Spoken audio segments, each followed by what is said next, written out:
Kita boleh berkumpul tempat ini, mari kita siapkan hati yang pikiran kita sebagian kita angkat Dia. Mari kita satu hati dalam doa. Bapa, kami ucap syukur karena Engkau Allah yang begitu baik, Engkau Allah yang begitu menyertai setiap kami Tuhan. Di mana kami boleh ada sebagaimana kami ada, itu semua karena kasih karunia-Mu Tuhan. Sehingga Engkau boleh berikan kami kesempatan untuk boleh beribadah satu hari lagi ini Tuhan di hadapan-Mu. Layakkan siap kami, ampuni segala dosa perbuatan kami, baik yang kami lakukan dengan sengaja maupun tak sengaja, supaya kami boleh berkenan di hadapan-Mu, terlebih lagi boleh menyukakan hati-Mu Tuhan. Oh Tuhan, Kau proteksi segala kehidupan kami, keluarga kami, segala apa yang kami miliki, yang kami tinggalkan, kami mau serahkan semuanya ke dalam tangan-Mu. Saat ini kami mau bersatu hati, jika ada kuasa kegelapan, roh jalan kuasa kedagingan, segala orang yang dapat berkenan di hadapan-Mu, yang ingin mengganggu persekutuan kami dengan Engkau, saat ini kami mau bersatu hati, kami patahkan, hancurkan di dalam nama Tuhan Yesus Kristus. Biarlah Tuhan, curah kuasa Roh Kudus-Mu itulah yang memampukan kami, sehingga kami pulang dari tempat ini, kami pulang membawa berkat, sukacita, damai sejahtera daripada-Mu. Teringat teman-teman kami yang masih dalam perjalanan, Kau entarkan tempat ini yang sama, supaya boleh bersama-sama berkumpul beribadah memuji muliakan nama-Mu Tuhan di lain waktu. Terpujilah nama-Mu Tuhan, sebab Kau Allah yang sumber segalanya bagi setiap kami. Kau layakkan setiap kami Tuhan, bahwa kami setiap hari masuk ke dalam hadirat-Mu lebih lagi, mengenal kasih-Mu Tuhan yang luar biasa, karena Engkau Allah yang tak terbatas. Terpujilah nama-Mu Tuhan, hanya di dalam nama Tuhan Yesus Kristus. Haleluya.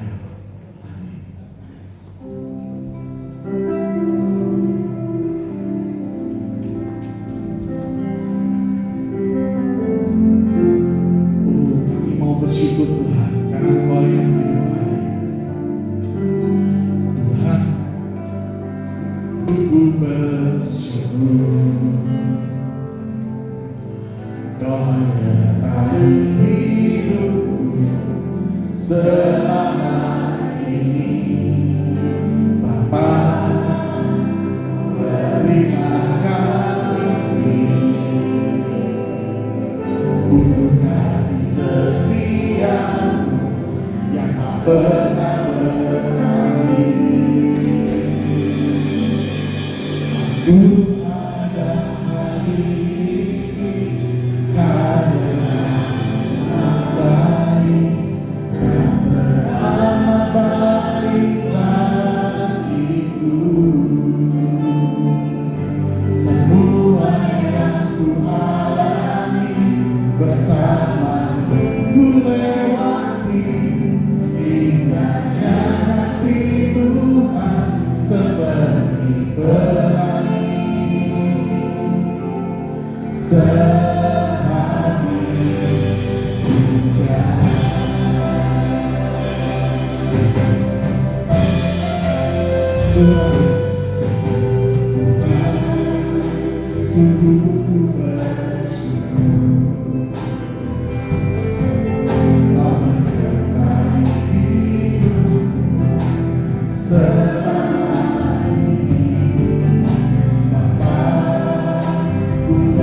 Aku ada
bersamamu ku lewati indahnya kasih Tuhan seperti pelangi sehabis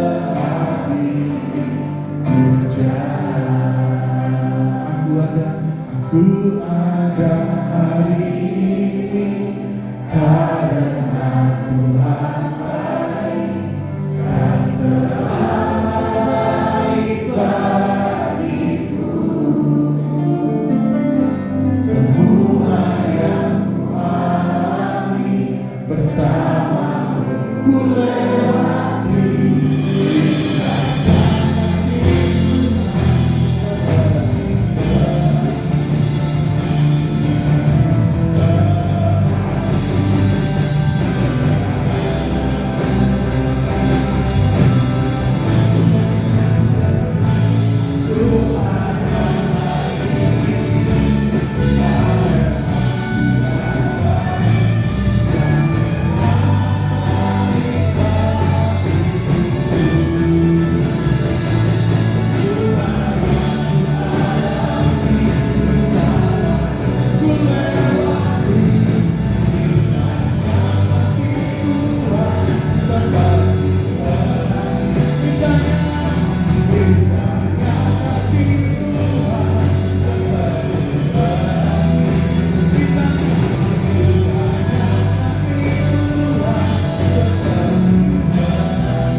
Tuhan, kasih-Mu itu sungguh indah dan luar biasa. Dan Kau Tuhan, kasih-Mu seperti pelangi sehabis hujan. Dan pujilah nama-Mu Tuhan. Yang percaya bersama-sama katakan dengan iman, amin. Berikan suasana yang paling bagi doa kita. Haleluya. Hidupku ada di tangan-Mu, Kau di rancangan yang terindah. Tak hanya yang baik saja yang ku terima, walau tubuhku diremukkan, walau jiwaku tergoyahkan, ucapku takkan terhentikan, Kau yang memberi kehidupan. Semuanya katakan,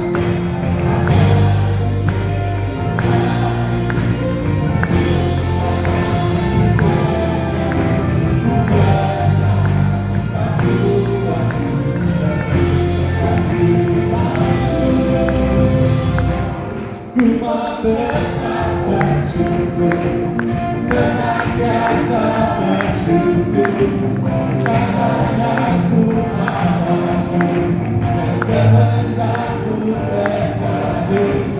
Ku mau tetap bersyukur, senantiasa bersyukur, hatiku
Sebelah kanan saudara, berikan sorak-sorai yang paling meriah bagi Tuhan anak kita.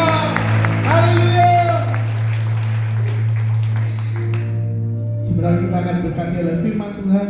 Biarlah firman ini boleh menjadi rema dalam setiap kehidupan kita. Penyertaan-Mu Tuhan, segalanya bagiku, hadir-Mu di hidupku, terutama bagiku. Penyertaan-Mu segalanya bagiku, hadir-Mu di hidupku,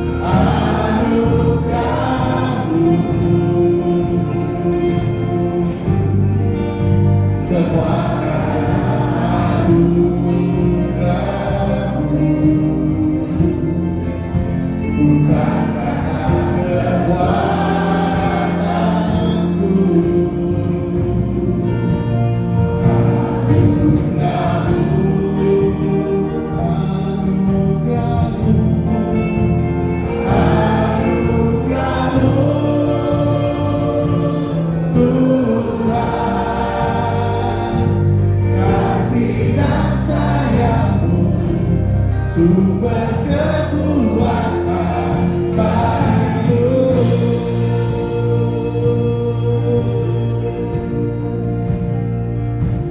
Penyertaan-Mu Tuhan, segalanya bagiku,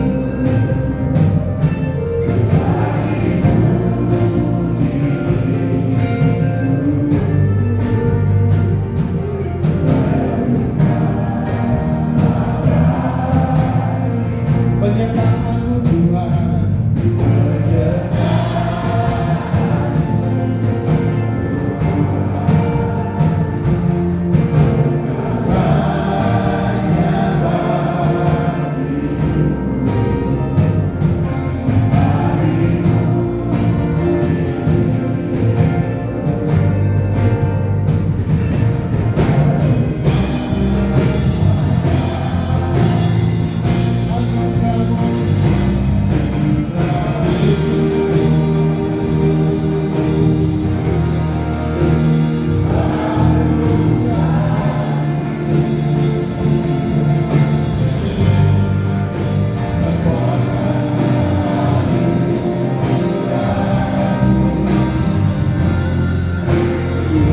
kekuatan bagi kami.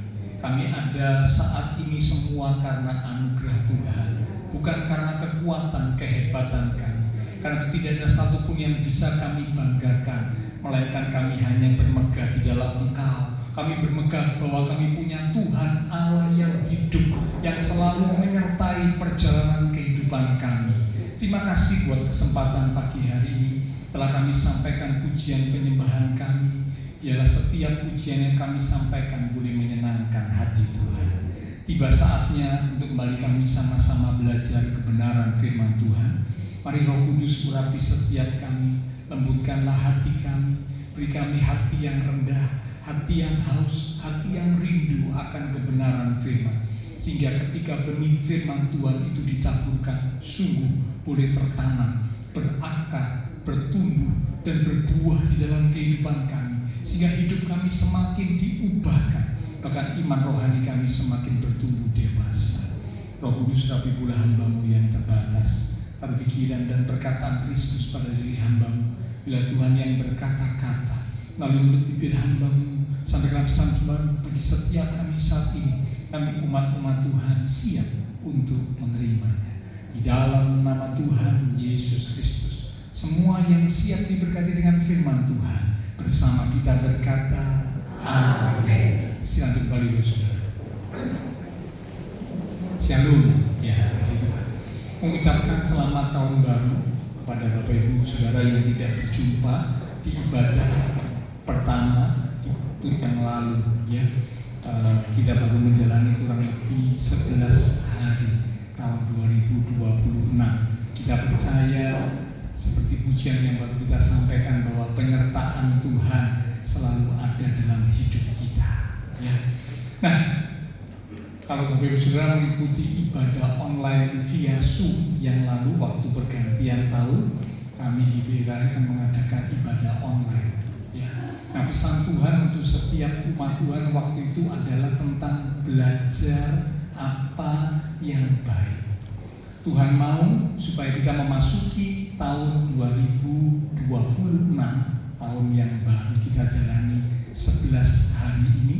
Kita boleh sama-sama belajar apa yang baik, ya. Karena dalam kehidupan ini selalu ada pilihan, ada yang tidak baik, ada yang tidak benar, ada yang jahat. Tapi sebaliknya ada yang baik, ada yang benar. Nah, mana yang kita pilih? Ya, keputusan ada pada diri kita. Nah, Tuhan ingin supaya Bapak, Ibu, Saudara dan saya bersama-sama di tahun 2026 ini sama-sama kita belajar apa yang baik, yang benar, yang tentunya menyenangkan hati Tuhan. Nah, firman Tuhan di hari Minggu kemarin di ibadah pertama di tahun yang baru itu adalah tentang ketenangan, ya. Ketenangan sangat kita butuhkan dalam menjalani kehidupan di dunia ini. Kalau kita tidak tenang, kita akan terburu-buru, tergesa-gesa, lalu kemudian kita salah membuat keputusan. Ya, karena apa? Tidak tenang. Nah, itu salah satu bentuk kita belajar apa yang baik, yaitu memiliki ketenangan. Nah, hari ini di minggu yang kedua berkaitan dengan pesan Tuhan di pergantian tahun belajar apa yang baik. Di minggu yang kedua ini kita akan belajar kebenaran firman Tuhan dengan judul mencari kehendak Tuhan. Sekali lagi, mencari kehendak Tuhan. Karena itu adalah sesuatu yang baik yang nanti kita akan belajar bersama-sama. Mencari kehendak Tuhan.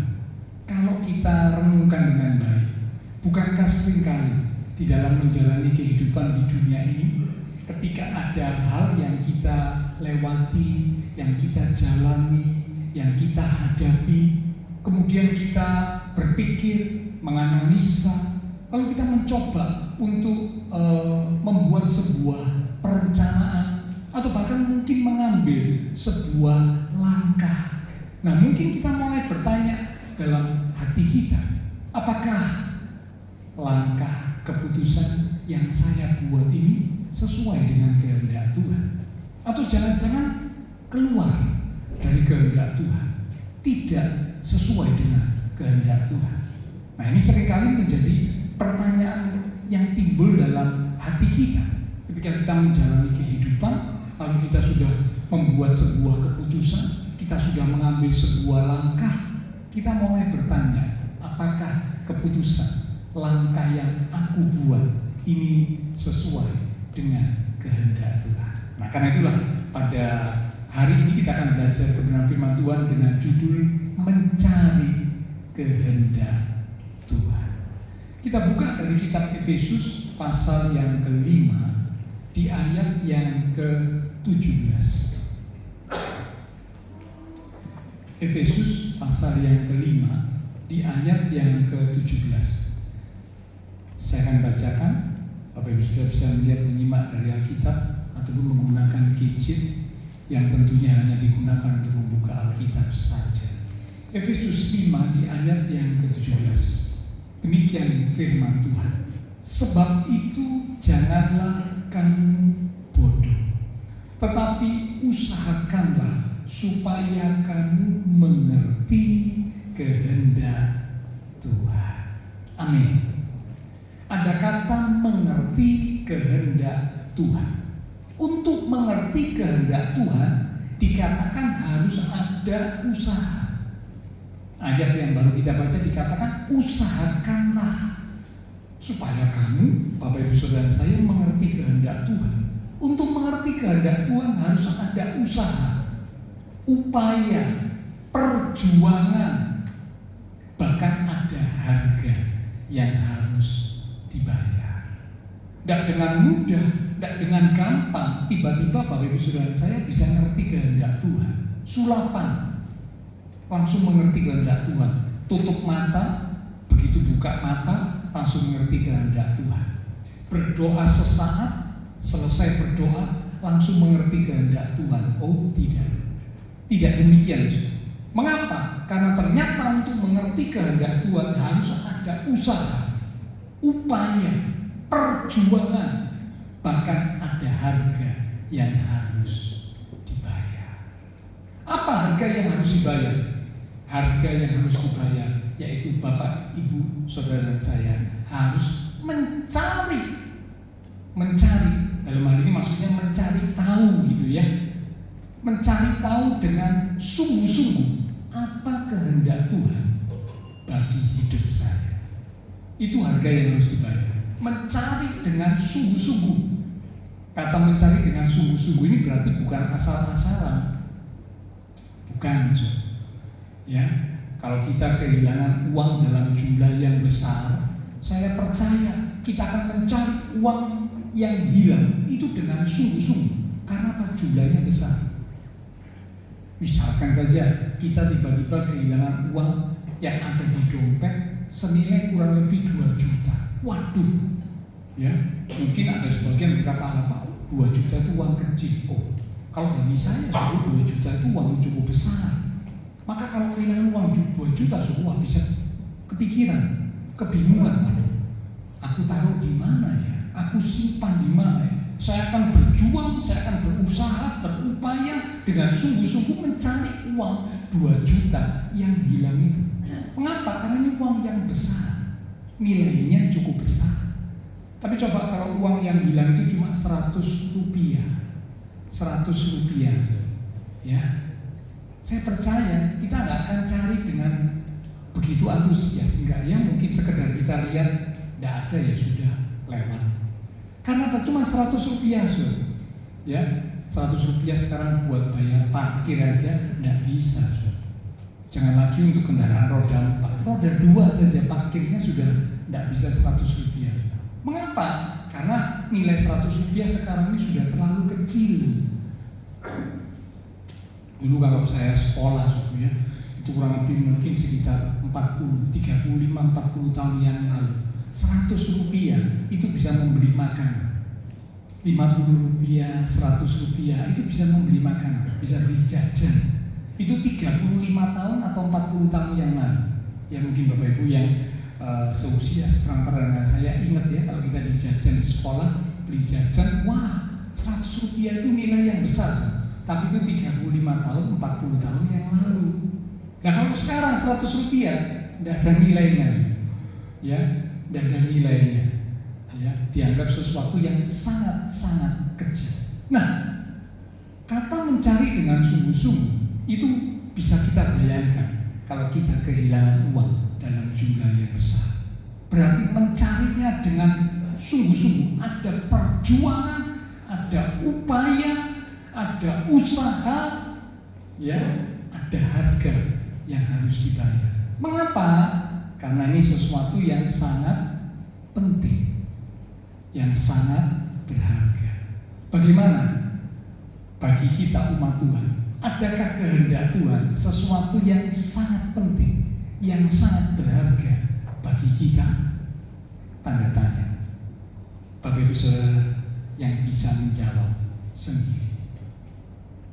Karena itu kan tiap orang kan punya pemikiran, pandangan yang berbeda. Apa kalau bagi saya kehendak Tuhan itu sesuatu yang biasa, yang penting keinginan saya tercapai. Oh, kalau ada umat Tuhan berpikir seperti itu, ya sudah, itu keputusannya. Tapi apakah itu sesuatu yang benar? Tentu tidak. Tapi ada umat Tuhan yang sungguh mengerti firman Tuhan. Dia berkata, bagi saya kehendak Tuhan itu adalah yang terpenting dalam hidup saya. Maka dia akan berusaha, berjuang dengan sungguh-sungguh mencari kehendak Tuhan. Nah, itulah sebabnya judul perenungan firman Tuhan pada pagi hari ini adalah mencari kehendak Tuhan. Berusaha dengan sungguh-sungguh mencari kehendak Tuhan berarti ada kerinduan akan kehendak Tuhan. Nah, Alkitab berkata bahwa ada 3 ciri kehendak Tuhan. 3 ciri kehendak Tuhan. Apa ciri atau sifat dari kehendak Tuhan itu apa saja? Ayo kita buka Roma pasal 12 di ayat yang kedua. Roma pasal 12 di ayat yang kedua. Demikian firman Tuhan.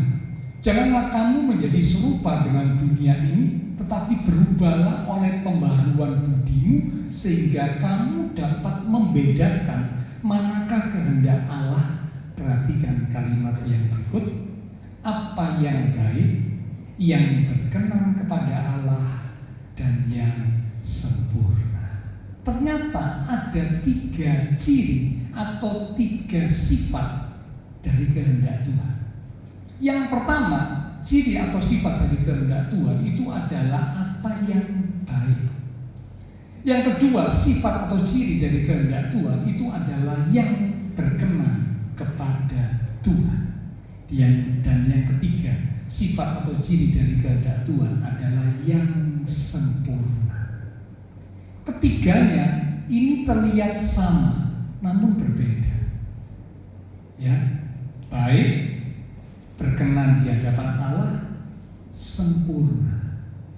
Ini 3 ciri, 3 sifat kehendak Tuhan. Ya, baik, berkenan kepada Allah, sempurna. Terlihat sama Pak, baik, berkenan kepada Allah, sempurna itu sama. Tidak sama, ada perbedaan. Saya akan tunjukkan apa perbedaannya. Mengapa dikatakan yang pertama diawali dengan baik, lalu kemudian berkenan kepada Allah, dan yang ketiga yang terakhir sempurna. Tidak sama, ada perbedaan. Apa perbedaannya? Saya tunjukkan sebuah contoh. Mari buka Markus pasal yang ke-5 di ayat yang ke-18 sampai dengan ayat yang ke-20. Markus 5 ayat 18 sampai 20. Demikian firman Tuhan.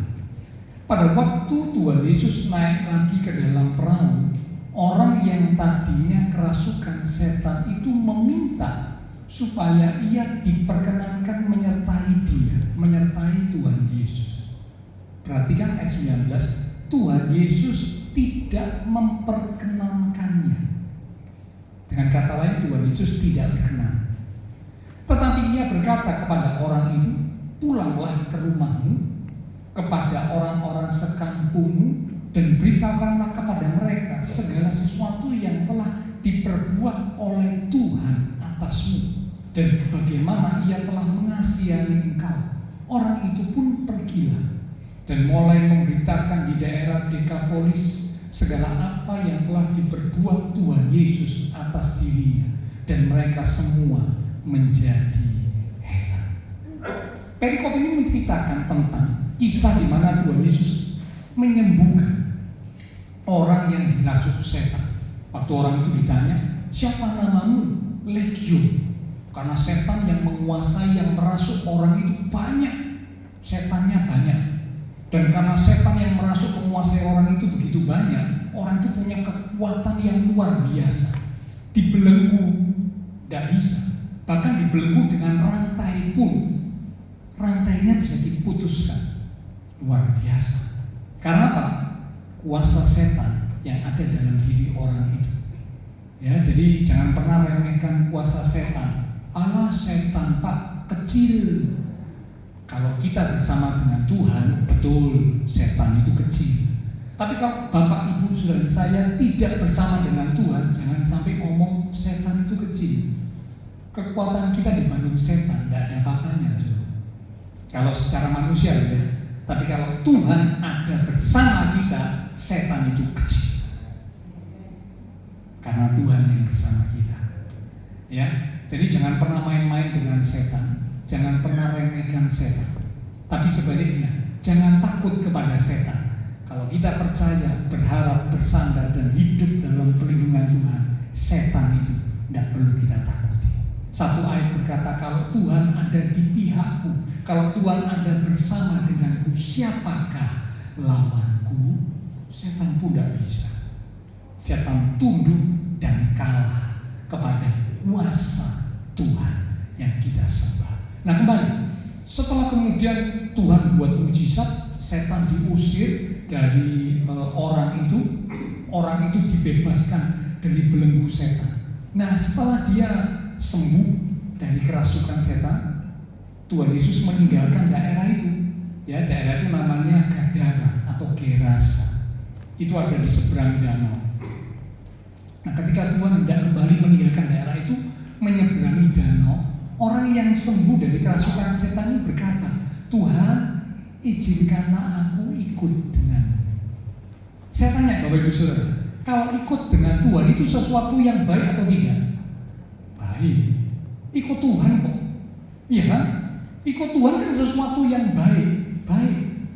Tetapi ternyata Alkitab berkata di ayat yang ke-19, Tuhan Yesus tidak berkenan.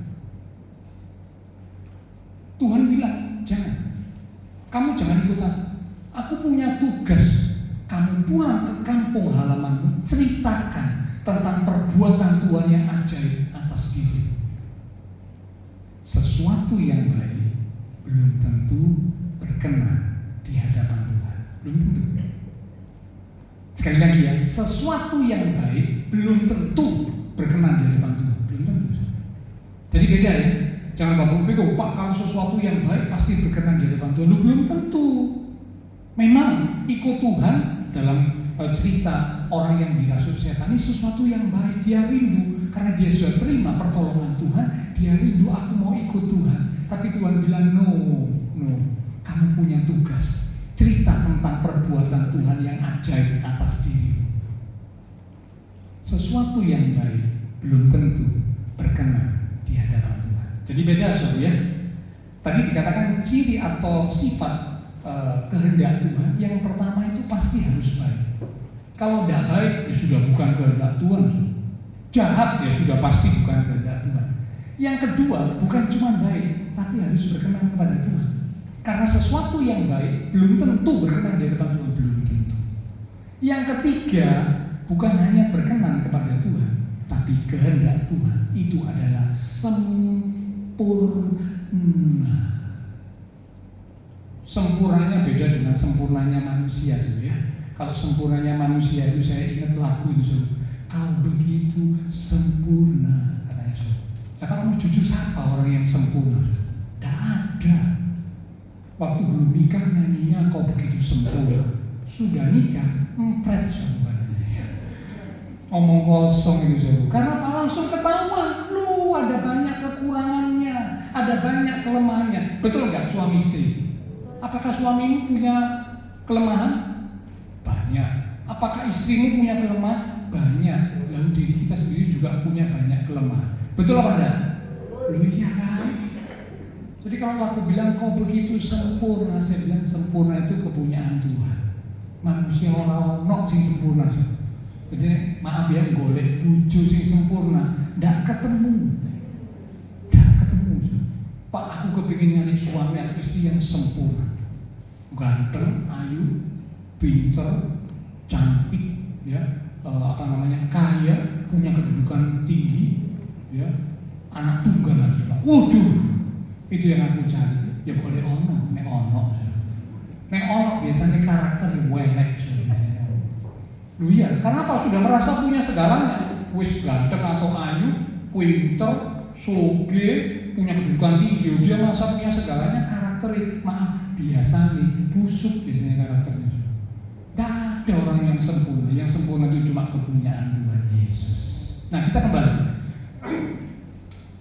bukan cuma baik, tapi berkenan kepada Allah. Bukan hanya berkenan kepada Allah, tapi juga sempurna. Saya tunjukkan lagi satu contoh perbedaan antara berkenan kepada Allah dan sempurna. Mari buka Matius pasal 19 ayat 16 sampai 22. Matius pasal 19 ayat 16 sampai 22. Kita sudah tahu kisah ini ya. Perikopnya berjudul orang muda yang kaya. Ada seorang datang kepada Tuhan Yesus dan berkata, "Guru, perbuatan baik apakah yang harus kuperbuat untuk memperoleh hidup yang kekal?" Jawab Tuhan Yesus, "Apakah sebabnya engkau bertanya kepadaku tentang apa yang baik? Hanya satu yang baik. Tetapi jika engkau ingin masuk ke dalam hidup, turutilah segala perintah Allah." Kata orang itu kepadanya, pemuda itu, "Perintah yang mana?" Kata Tuhan Yesus, "Jangan membunuh, jangan berzina, jangan mencuri, jangan mengucapkan saksi dusta, hormatilah ayahmu dan ibumu, dan kasihlah sama manusia seperti dirimu sendiri." Kata orang muda itu kepadanya, "Semuanya itu telah kuturuti. Apalagi yang masih kurang?" Perhatikan ayat 21. Kata Tuhan Yesus kepadanya, "Jikalau engkau hendak sempurna, pergilah, jualah segala milikmu dan berikanlah itu kepada orang-orang miskin, maka engkau akan beroleh harta di surga. Kemudian datanglah kemari dan ikutlah aku." 22. Ketika orang muda itu mendengar perkataan atau jawaban Tuhan Yesus tentang sempurna, pergilah ia dengan sedih sebab banyak hartanya. Bapak Ibu Saudara, orang muda dalam hidupnya sudah melakukan apa yang berkenan kepada Allah. Bagaimana tidak? Wah, dikatakan tidak membunuh, tidak berzina, tidak mencuri, tidak mengucapkan saksi dusta atau berbohong, sudah menghormati ayah ibu, mengasihi sesama. Sudah dilakukan. Melakukan apa yang berkenan di hadapan Tuhan. Hebat. Tapi ternyata belum sempurna. Mengapa waktu Tuhan bilang, "Jikalau engkau hendak sempurna, pergi, jual semua hartamu, bagikanlah itu kepada orang miskin, lalu datanglah kemari dan ikutlah aku." Begitu orang muda itu dengar statement yang disampaikan Tuhan Yesus, kaget. Untuk tidak semaput, tapi kaget, shock. Mengapa shock? Dia mulai mikir, waduh, hartaku banyak ya. Kalau sekarang mungkin nilainya sudah M, bukan ember juga, tapi miliar atau bahkan puluhan miliar. Lah kalau tak jual semua, tak bagikan lo. Memang salah satu ujian terberat bagi manusia, umat Tuhan, itu adalah soal uang. Itu salah satu yang terberat. Sampai saya pernah baca sebuah buku itu berkata ini, seringkali manusia lebih dekat kepada dompetnya daripada dekat kepada Tuhan. Entah itu betul apa enggak, Bapak Ibu yang bisa menjawabnya. Seringkali manusia itu lebih dekat kepada dompetnya daripada dekat Semoga itu tidak terjadi dalam hidup kita. Amin. Loh, apa kok lemes? Mulai mikir ya. Bener ya. Bener ya. Lebih dekat ambil dompetnya daripada ambil Tuhan. Nah, Bapak Ibu Saudara sendiri yang bisa menjawab. Oke, nah kita kembali. Ternyata sudah melakukan apa yang berkenan di mata Tuhan seperti si orang muda yang kaya. Tuhan bilang masih belum sempurna. Jadi Bapak Ibu Saudara, ternyata yang baik, yang berkenan kepada Allah dan yang sempurna ini bukan hal yang sama. Enggak. Itulah sebabnya dikatakan 3 ciri, 3 sifat kehendak Tuhan. Dimulai dari yang baik, ini yang awal. Seperti si orang yang kerasukan setan disembuhkan Tuhan Yesus, yang baik dia mau ikut Tuhan. Tapi Tuhan tidak berkenan. Tuhan bilang jangan. Kamu punya tugas memberitakan karya Tuhan atas hidup. Yang kedua, berkenan kepada Allah. Yang ketiga, tidak cukup hanya berkenan kepada Allah. Seperti si orang muda yang kaya. Dia sudah lakukan semua perintah Allah. Tapi Tuhan bilang kalau kamu mau sempurna. Nah, ternyata dia tidak mampu melakukan. Belum sempurna. Apa yang berkenan kepada Allah belum tentu sempurna. Karena itu harus dilanjut. Yang terakhir, yang ketiga, yang sempurna. Itulah ciri atau sifat dari kehendak Allah. Oke, ya. Nah sekarang kita sudah mulai mengerti juga bahwa ternyata kehendak Allah itu punya ciri yang seperti itu. Nah sekarang kita akan masuk pada pokok poin pentingnya. Tadi itu baru pengantaran suhu ya. Pak Gembala nih Pak firman Tuhan Yesus ini. Tidak apa suhu, supaya firman Tuhan itu ditangkap dan dimengerti dengan baik. Jadi kalau saya berusaha menyampaikan firman, saya memberikan contoh-contoh, saya memberikan penjelasan berulang, saya sangat rindu dan berharap jemaat Tuhan bisa menangkap dan mengerti dengan baik pesan kebenaran yang diterima, supaya kita nggak pulang dengan sia-sia. Ya, oke. Nah, setelah kita tahu sifat atau ciri kehendak Allah, sekarang kita masuk pada poin pentingnya. Judul pertemuan firman Tuhan adalah mencari kehendak Tuhan. Nah, di dalam mencari kehendak Tuhan, ya, supaya akhirnya kita bisa tahu, mengerti, dan mengalami kehendak Tuhan, maka ada 2 hal penting yang harus diperhatikan. Saya ulang ya, di dalam mencari kehendak Tuhan, karena kan judul pertemuan firman Tuhannya kan mencari kehendak Tuhan. Di dalam mencari kehendak Tuhan, supaya akhirnya atau ujungnya kita bisa tahu, mengerti, dan mengalami kehendak Tuhan, maka ada 2 hal yang penting yang perlu diperhatikan dalam mencari kehendak Tuhan. Yang pertama, hal penting apa yang harus diperhatikan di dalam mencari kehendak Tuhan, supaya akhirnya kita tahu, mengerti, dan hidup di dalam kehendak Tuhan. Yang pertama, hal penting yang pertama adalah pembaharuan pikiran. Sekali lagi, pembaharuan pikiran. Roma pasal 12 di ayat yang kedua, yang tadi sudah kita baca, saya ulang. Saya mau ambil kalimat awalnya. Roma 12 ayat 2. Janganlah kamu menjadi serupa dengan dunia ini, tetapi berubahlah. Sekali lagi, berubahlah oleh pembaharuan budi. Terjemahan lain berkata, berubahlah oleh pembaharuan pikiranmu, akal budi, sehingga kamu dapat membedakan manakah kehendak Allah, apa yang baik, yang berkenan kepada Allah, dan yang sempurna. Hal penting pertama yang harus kita perhatikan saat kita mencari kehendak Tuhan, supaya akhirnya kita tahu kehendak Tuhan, ngerti kehendak Tuhan, dan hidup di dalam kehendak Tuhan. Maka yang pertama adalah pentingnya pembaharuan pikiran.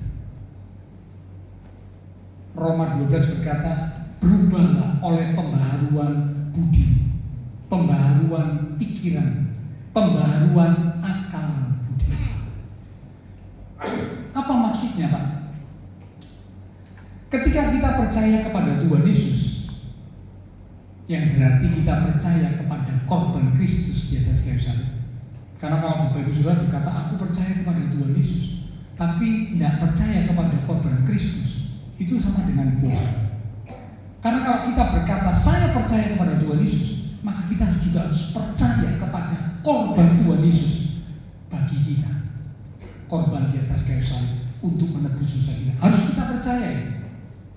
Nah, ketika kita percaya kepada Tuhan Yesus, ya, maka sesungguhnya hidup kita adalah miliknya Tuhan. Mengapa? Karena Kristus mati buat kita, menebus dosa kita, menebus hidup kita, sehingga hidup kita bukan milik kita lagi, tapi hidup kita adalah milik Tuhan Yesus.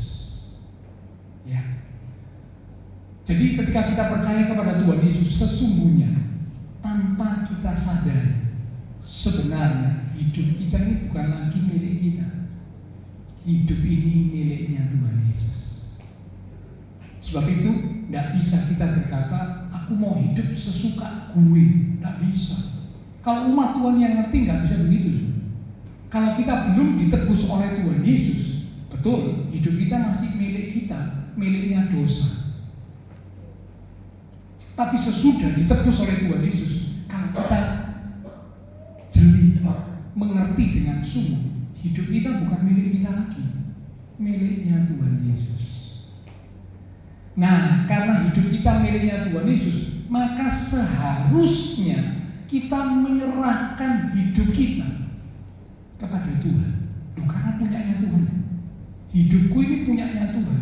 Hidup Bapak Ibu Saudara dan saya ini punyanya Tuhan. Maka kalau hidup kita ini punyanya Tuhan, karena sudah ditebus oleh Tuhan Yesus, maka seharusnya kita menyerahkan hidup kita kepada Tuhan. Nah, waktu kita menyerahkan hidup kita kepada Tuhan, terjadilah pembaharuan pikiran yang membawa kepada perubahan hidup. Sekali lagi ya, waktu kita menyerahkan hidup kita kepada Tuhan, karena kita sadar kita sudah jadi miliknya Tuhan Yesus, Kristus mati buat kita, menebus kita, hidup kita miliknya Tuhan Yesus. Maka karena hidup kita miliknya Tuhan Yesus, maka seharusnya kita menyerahkan hidup kita kepada Tuhan. Nah, ketika kita menyerahkan hidup kita kepada Tuhan, mulai salah satu yang dibaharui itu adalah pikiran kita. Sehingga akhirnya hidup kita mulai berubah. Kok bisa pembaharuan pikiran lalu hidupnya berubah? Kok bisa? Apa arti pembaharuan pikiran? Saya akan membuat sebuah definisi atau arti yang membantu Bapak Ibu Saudara bisa mengerti apa arti pembaharuan pikiran. Pembaharuan pikiran adalah pembaharuan kesadaran seseorang terhadap kebenaran. Sekali lagi, pembaharuan pikiran adalah pembaharuan kesadaran seseorang terhadap kebenaran, sehingga terbangun pemahaman akan makna hidup yang benar. Saya ulang, saudara. Pembaharuan pikiran yang dimaksud dalam kitab Roma 12 adalah pembaharuan kesadaran seseorang terhadap kebenaran, sadar akan kebenaran. Tentunya kebenaran Tuhan ya, bukan kebenaran manusia. Karena kebenaran manusia itu seperti kain kotor di mata Tuhan, tidak ada nilainya. Jadi kalau ada kata kebenaran, firman Tuhan itu pasti kebenaran Tuhan. Sekali lagi, pembaharuan pikiran adalah pembaharuan kesadaran seseorang terhadap kebenaran, sehingga karena pemahaman kesadaran akan kebenaran itu dibaharui, maka akhirnya pemahaman akan makna hidup yang benar itu terbangun. Ya, jadi kalau saya pakai kalimat yang panjang, pembaharuan pikiran adalah pembaharuan kesadaran seseorang terhadap kebenaran, sehingga terbangun pemahaman akan makna hidup yang benar. Jadi kalau Bapak Ibu Saudara, saya mengalami pembaharuan pikiran, kita ini akan sadar tentang kebenaran Tuhan, sehingga akhirnya kita makin bertumbuh dalam pemahaman akan makna hidup yang benar itu seperti apa ya? Itu mengalami pertumbuhan. Tapi kalau orang yang pikirannya tidak dibarui, dia tidak punya kesadaran akan kebenaran, tidak punya. Dia melakukan yang salah, dia bilang apa? Ini benar. Nerabas lampu merah, aku benar. Ngukuli orang, aku benar. Ngugikan, nyakiti orang, aku benar. Mengapa? Karena tidak punya pemahaman akan kebenaran. Tapi kalau orang yang punya pemahaman akan kebenaran, waktu dia lakukan hal seperti itu, terobos lampu merah, berarti melanggar aturan, mukuli orang, dan yang lain-lain. Wah, itu tidak benar.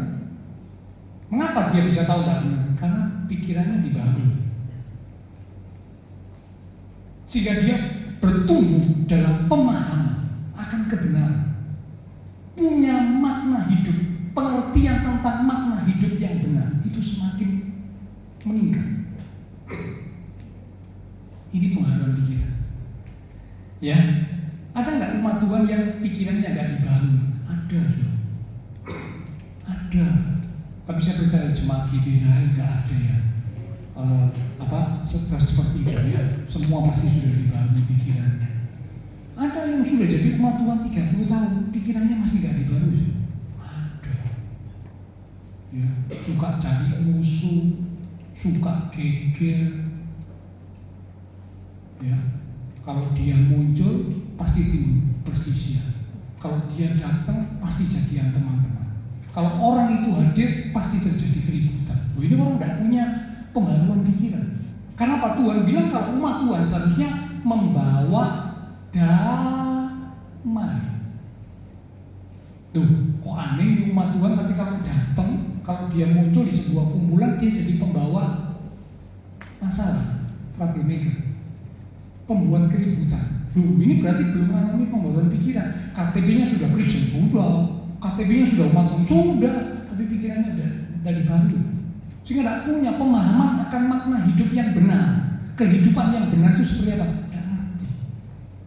Kalau ngerti dia tahu, saya harus membawanya. Karena Kristus yang aku sembah itu adalah Raja Damai. Karena dia adalah Raja Damai, aku menyembah Tuhan Raja Damai. Maka damai Kristus harus bertahta dalam hati dan hidupku. Aku harus menjadi pembawa damai.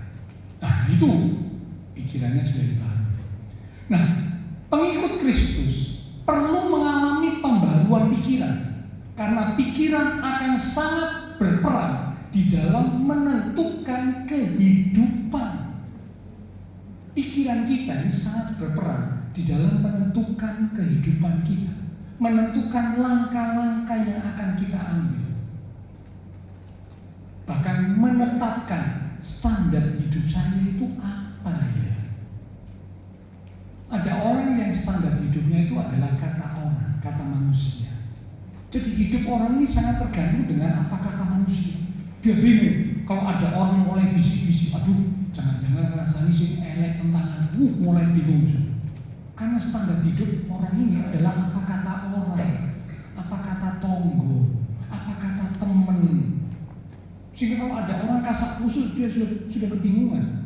Nah, umat Tuhan yang ngerti seharusnya standar hidup kita itu bukan apa kata manusia, tetapi standar hidup kita adalah apa kata Tuhan, apa kata firman Tuhan.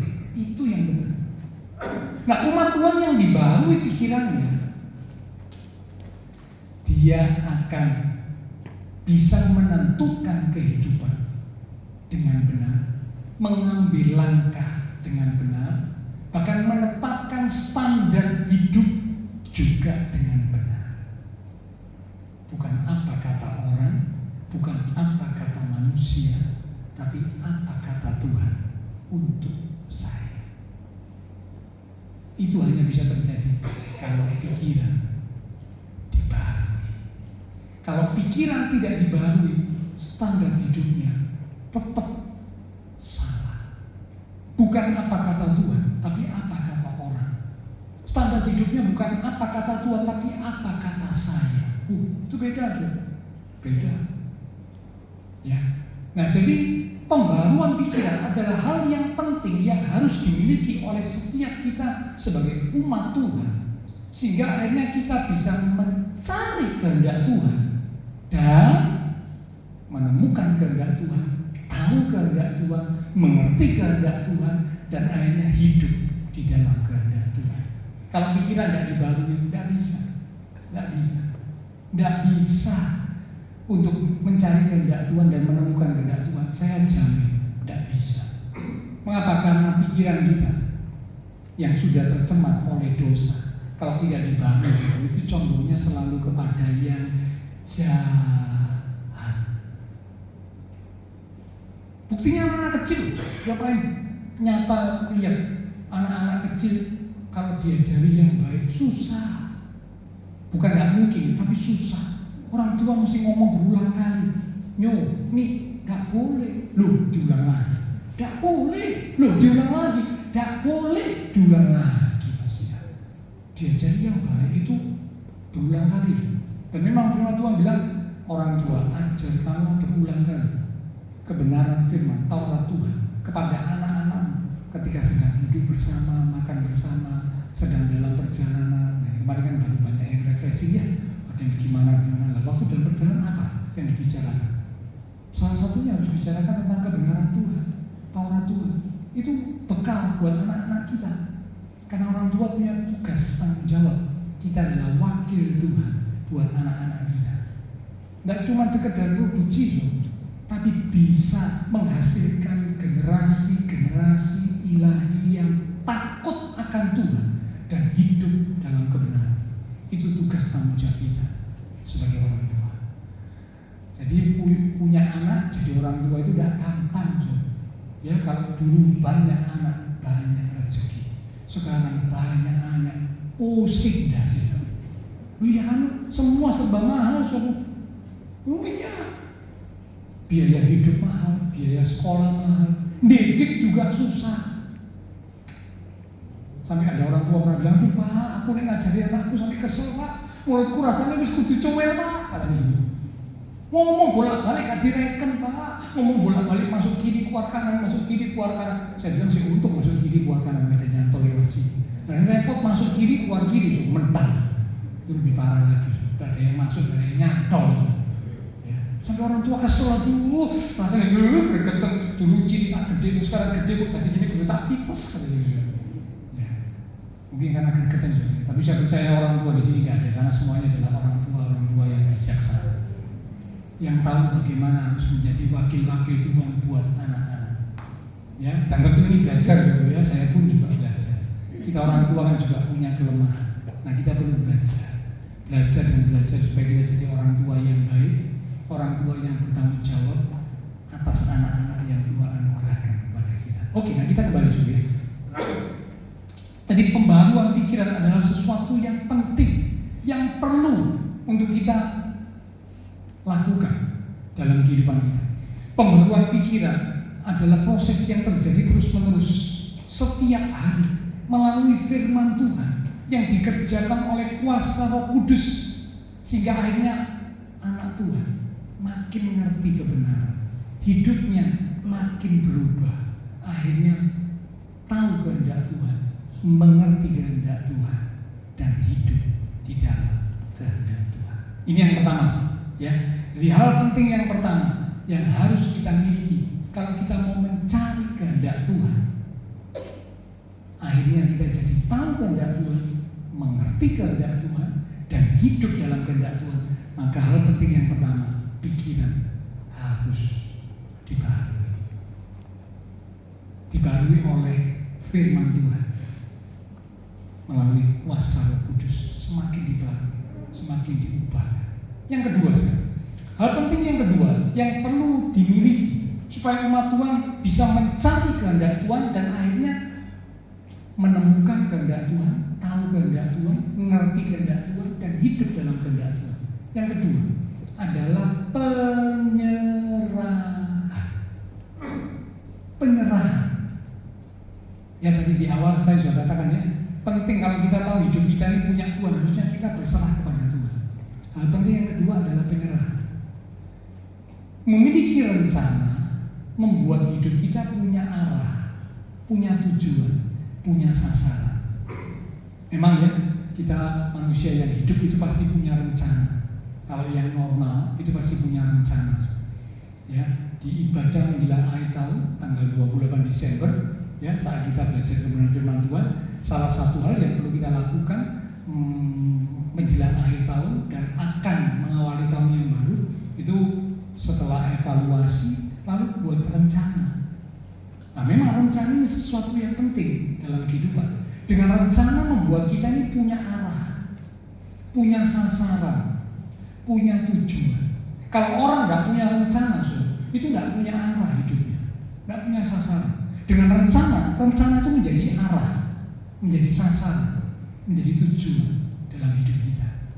Nah, kalau dengan demikian, apakah umat Tuhan salah kalau punya rencana? Enggak. Umat Tuhan, Bapak Ibu Saudara, saya kalau punya rencana itu tidak salah. Boleh. Bahkan sangat penting untuk kita itu punya rencana. Yang lalu sudah saya sampaikan tentang hal ini. Tetapi yang menjadi pertanyaan, ketika kita sudah merencanakan banyak hal dalam hidup kita, langkah selanjutnya, apakah kita melibatkan Tuhan dalam perencanaan kita? Nah, itu yang jadi pertanyaan. Punya rencana boleh, bahkan harus, supaya kita ada gambaran untuk arah kemana, gambaran untuk tujuan kemana. Tetapi yang menjadi pertanyaan, setelah kita punya rencana, apakah kita melibatkan Tuhan di dalam perencanaan kita? Setiap rencana yang kita buat seharusnya kita cocokkan, kita sesuaikan dengan kehendak Tuhan dan kita serahkan kepada Tuhan. Mengapa dikatakan kita cocokkan, kita sesuaikan dengan kehendak Tuhan? Karena tidak boleh bertentangan dengan firman Tuhan. Kalau bertentangan dengan firman Tuhan, ya pasti itu tidak sesuai dengan kehendak Tuhan. Ya, pasti itu rencana yang salah, rencana yang tidak benar, rencana yang tidak seperti Tuhan kehendaki. Nah, karena itu perlu dicocokkan dengan kehendak Tuhan. Saya berikan sebuah contoh, ya. Ini bisa bicaranya biasanya tentang kehendak Tuhan secara umum, ya. Contoh, kalau kita mau bekerja, saat kita punya rencana, saya punya planning, saya mau kerja dalam bidang ini, karena memang bakat saya, minat saya dalam hal ini, passion saya dalam hal ini. Oke, punya rencana. Lalu mulai mencari lowongan pekerjaan, membuat surat lamaran dan sebagainya, lanjut dengan wawancara dan sebagainya. Nah, ketika kita hendak mencari kerja, maka di poin yang pertama ini dikatakan dicocokkan dengan kehendak Tuhan. Pekerjaan yang akan kita cari itu apakah pekerjaan yang benar? Maksudnya bukan pekerjaan yang salah. Misalkan mencuri. Dalam pekerjaan itu bekerjanya mencuri atau merebut uangnya orang.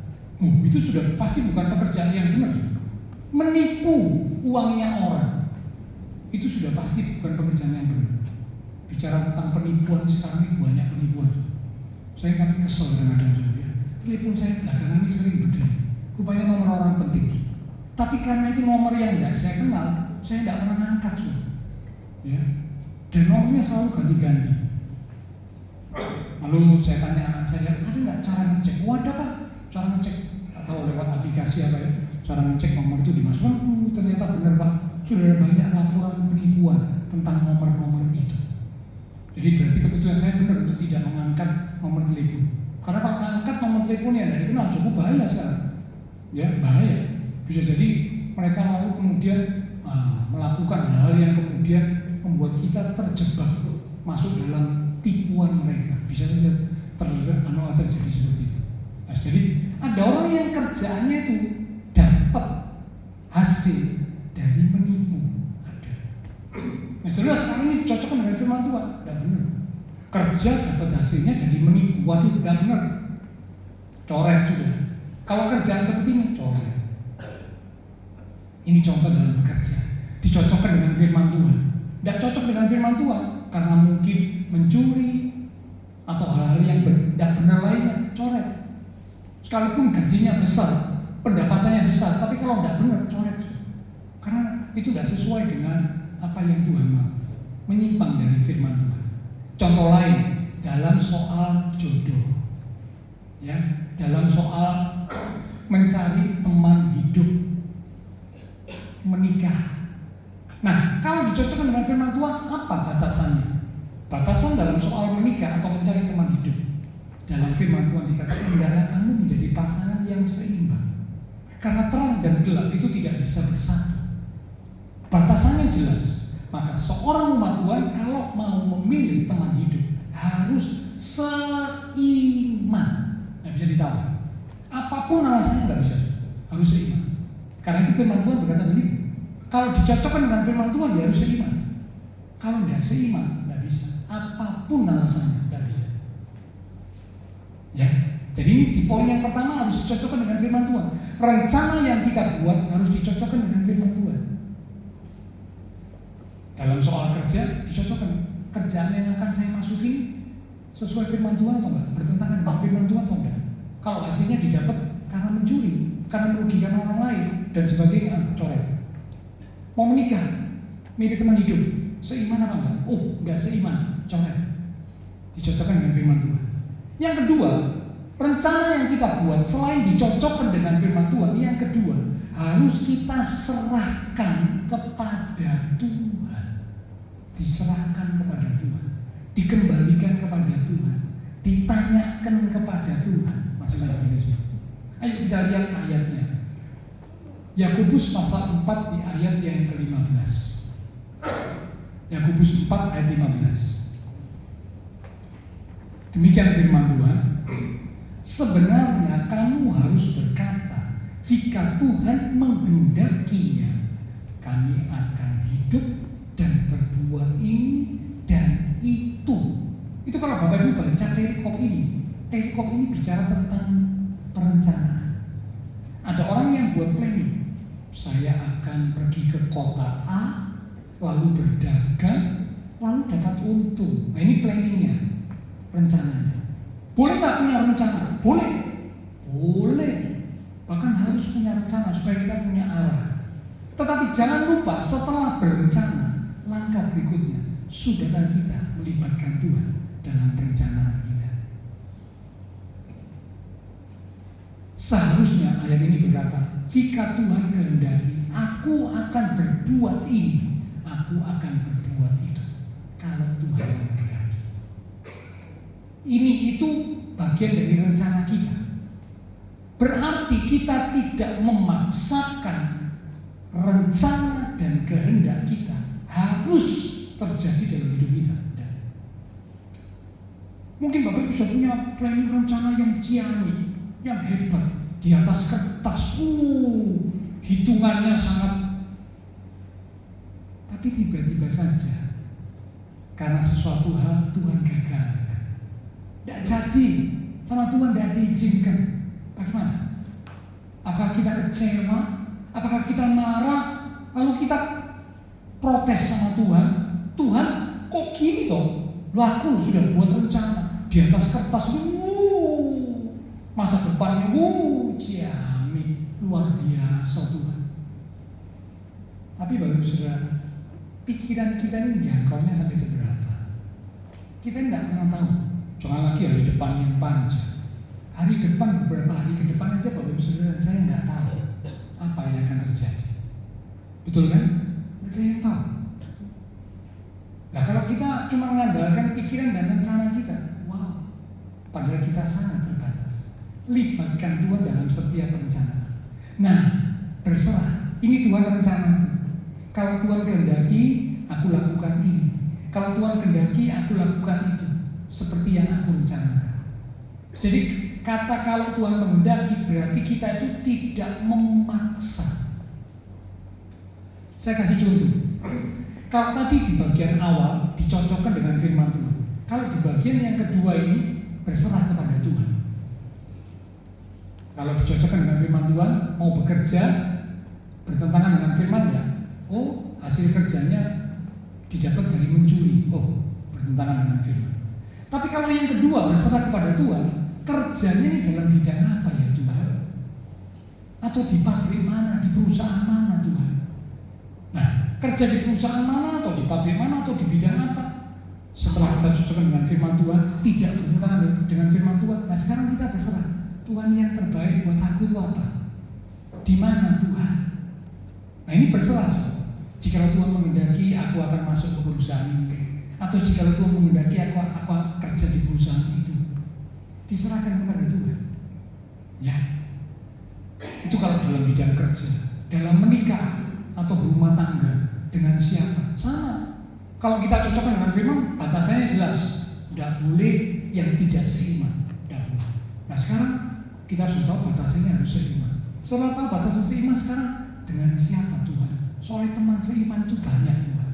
Ada si A, si B, si C, si D. Banyak teman seiman Tuhan. Dengan siapa Tuhan? Nah ini harus diserahkan kepada Tuhan. Jika Tuhan menghendaki, aku akan membangun pertemanan dekat dengan si A. Jika Tuhan menghendaki, aku akan membangun pertemanan dekat dengan si B. Kalau Tuhan menghendaki lebih lanjut, bukan cuma teman dekat, tapi jadi teman spesial. Kalau Tuhan menghendaki, bukan cuma jadi teman spesial, tapi akhirnya jadi teman hidup.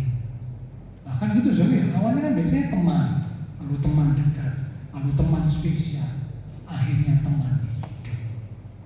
Nah tentunya harus minta petunjuk Tuhan. Jangan sampai salah jika Tuhan menghendaki. Berarti harus ada penyerahan.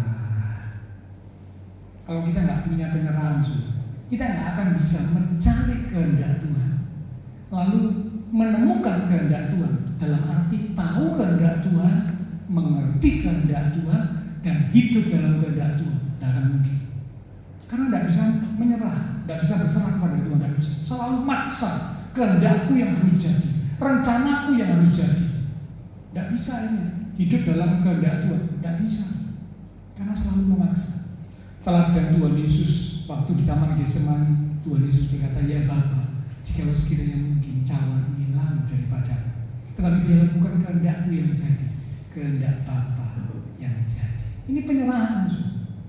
Tuhan Yesus memberikan sebuah teladan. Seharusnya kita umat Tuhan juga seperti itu. Ya, dalam doa Bapa kami juga sama di Matius pasal 6 ya. Bapa kami yang di surga, dikuduskanlah namamu. Nah, biasanya kita sudah, sebagian kita pasti hafal, ya hafal bahasa Indonesia, hafal bahasa Inggris, ya. Wah, dikuduskanlah namamu, datanglah kerajaan, jadilah kehendakmu di bumi seperti di surga. Waktu mengucapkan itu gampang. Tapi sebenarnya kalau kita telaah dengan baik, kita analisa dengan pikiran, dengan jernih, kata jadilah kehendakmu di bumi. Di bumi itu bisa salah satunya di hidup kita. Jadilah kehendakmu Tuhan di hidupku seperti di surga. Ini nggak main-main. Berarti kita ini harus siap sangkal diri. Loh, nah kalau nggak sesuai dengan rencana kita, Tuhan maunya beda. Aku kepinginnya nikah sama si A. Tapi Tuhan bilang tidak boleh. Loh, ya apa Tuhan sekarang jatuh cinta. Sampai siang jadi kenangan, malam jadi impian. Bahkan tai kucing juga rasa coklat. Terus kadung itu tidak bisa Tuhan yang suruh tinggal dia tidak bisa. Nanti aku mati Tuhan. Aduh. Nah, maksa Tuhan jadi. Padahal tadi dikatakan jikalau Tuhan menghendaki. Pekerja suami, pokok aku harus kerjain, harus ini di atas kertas hitungannya begini. Tuhan bilang tidak boleh. Bidang tidak bisa, harus ini. Sebab ini secara sikual, untungannya gede Pak. Cuannya gede Pak. Harus, pokok harus lah. Tuhan bilang, aku tidak menghendaki. Bagaimana? Kita berserah atau tidak? Nah ini membuat kita hanya bisa mencari kehendak Tuhan, menemukan kehendak Tuhan. Dalam arti mengerti kehendak Tuhan, hidup dalam kehendak Tuhan. Ya, jadi yang kedua kita belajar bahwa penting untuk memiliki menyerah. Yang pertama, supaya kita bisa mencari kehendak Tuhan dan akhirnya kita bisa tahu kehendak Tuhan, mengerti kehendak Tuhan, dan hidup dalam kehendak Tuhan. Yang pertama yang harus kita miliki adalah pembaharuan pikiran. Yang kedua adalah yang harus kita miliki penyerahan. Saya sampaikan ini bukan saya sudah sempurna, saya pun belajar. Jadi ketika saya mempelajari firman Tuhan ini, saya juga belajar. Saya juga tertempelak. Iya Tuhan, ternyata kadang-kadang aku masih suka memaksakan kehendak. Kadang-kadang standar hidupku masih belum sesuai dengan apa yang Tuhan mau. Pikiran sudah mulai dibaharui, tapi masih belum seperti yang Tuhan mau. Aku mau belajar lagi Tuhan. Nah, saya mengajak Bapak Ibu Saudara, ayo sama-sama belajar supaya kita bisa mencari kehendak Tuhan dan menemukan kehendak Tuhan dan akhirnya hidup di dalam kehendak Tuhan. Ayat penutup terakhir, 1 Petrus pasal yang keempat di ayat yang kedua. Sekarang silakan dari mimbar kembali maju ke depan. 1 Petrus pasal 4 di ayat yang kedua.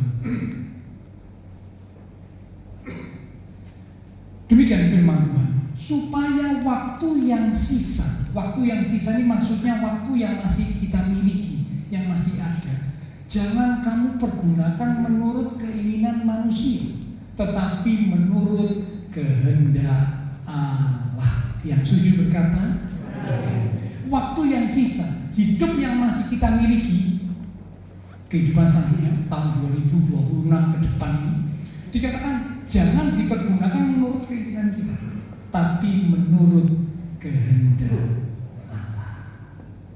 Menemukan kehendak Allah adalah penemuan yang terbesar. Mengetahui kehendak Allah ada pengetahuan yang terbesar. Melakukan kehendak Allah adalah keberhasilan, kesuksesan yang terbesar.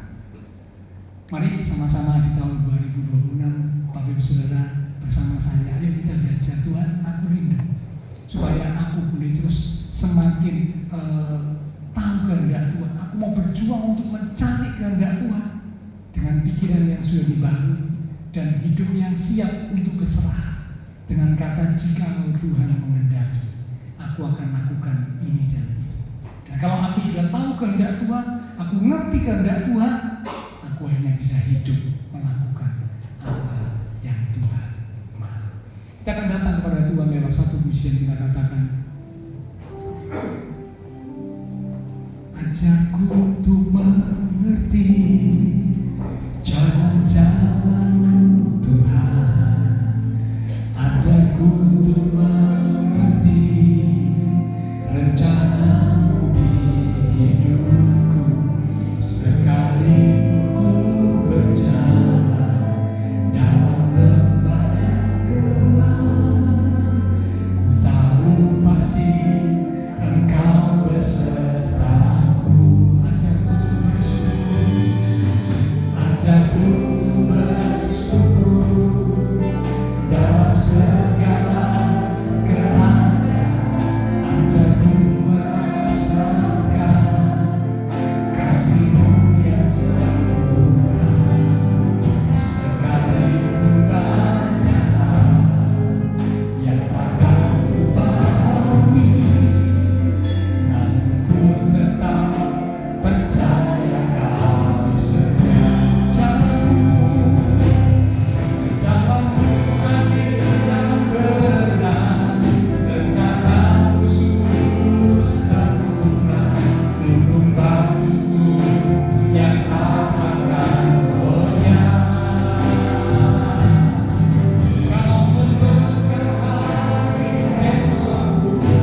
mengerti kehendak Tuhan, dan hidup di dalam kehendak Tuhan.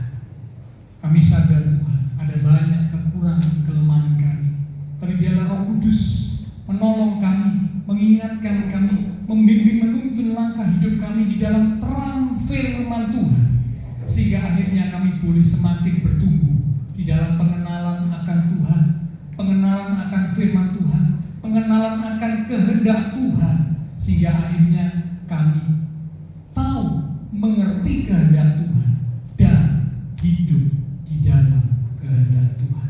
Hamba terbatas untuk berkata dan menjelaskan. Roh Kudus, Engkau yang akan terus berkata-kata lebih lanjut, sehingga setiap kali umat-umat Tuhan semakin belajar apa yang baik, belajar apa yang benar di dalam tahun yang baru, di kehidupan yang akan datang. Hidup kami boleh menjadi semakin indah, semakin berkenan di hadapan Tuhan. Terima kasih Tuhan Yesus, terima kasih. Hamba berdoa Tuhan untuk teman-teman seiman kami yang tidak bisa hadir, mereka-mereka yang membutuhkan bantuan doa, untuk mereka-mereka yang sakit, Ibu Sandra yang baru dioperasi, Papa dan Ibu Nike yang juga baru dioperasi, demikian juga untuk kesehatan Bapak Roni, suami dari Ibu Sofi, demikian juga kesehatan dari Bapak Benny, dan juga teman-teman seiman kami yang lain yang sakit. Lewat tempat ini kami menyatukan hati dan iman kami. Kami berdoa Tuhan, dalam kuasa-Mu yang ajaib menjamah, berikanlah kekuatan, kesehatan, kesembuhan di dalam nama Tuhan Yesus Kristus. Oleh hidup Tuhan Yesus, teman-teman seiman kami yang sakit Tuhan jamah, Tuhan pulihkan, Tuhan sembuhkan, sehingga nama Tuhan dipermuliakan. Kami percaya bahwa bagi Tuhan tidak ada yang mustahil. Mereka yang lemah dikuatkan, mereka yang susah dihiburkan, bahkan mereka yang menghadapi masalah, tantangan, kesulitan, mereka boleh tetap teguh di dalam iman, percaya kepada Tuhan Yesus, dan menantikan Tuhan menyatakan pertolongan tepat waktu. Terima kasih Tuhan Yesus. Hamba berdoa untuk setiap umat Tuhan, jemaat GBI Rahel.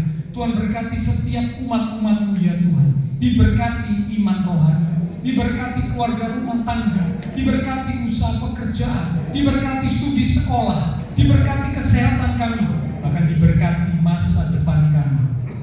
Kau berjanji menyediakan masa depan yang indah, penuh dengan pengharapan. Terima kasih Tuhan. Semua yang sudah melayani, persembahan yang dipersembahkan, apapun yang dilakukan setiap umat Tuhan, karena mengasihi Tuhan, Allah sumber segala berkat akan memberkati dan terus memakai hidup kami untuk kami boleh lebih lagi berkarya bagi Tuhan untuk kemuliaan Tuhan. Kami berdoa memberkati bangsa negara kami Indonesia, pemimpin-pemimpin bangsa kami, kota kami Surabaya, demikian juga tetangga lingkungan sekitar gereja Tuhan. Memberkati setiap jemaat-jemaat Tuhan yang berulang tahun sepanjang minggu ini. Biarlah melalui pertambahan usia yang Tuhan beri, membawa setiap kami menjadi umat-umat Tuhan yang semakin mengasihi Tuhan. Setelah selesai ibadah, kami akan berpisah satu dengan yang lain, kembali ke aktivitas kami, kembali ke keluarga rumah tangga kami. Biarlah segala berkat, anugerah, damai, sukacita yang melimpah dari Allah Bapa Surgawi, kasih Tuhan Yesus Kristus, persekutuan dengan kuasa Roh Kudus akan terus mimpin menuntun langkah kehidupan setiap kita, itu terus menyertai kita sekalian mulai pagi, siang ini sampai Maranatha Tuhan Yesus datang kembali. Di dalam nama Tuhan Yesus Kristus, semua yang percaya diberkati Tuhan. Mari bersama dengan iman kita berkata,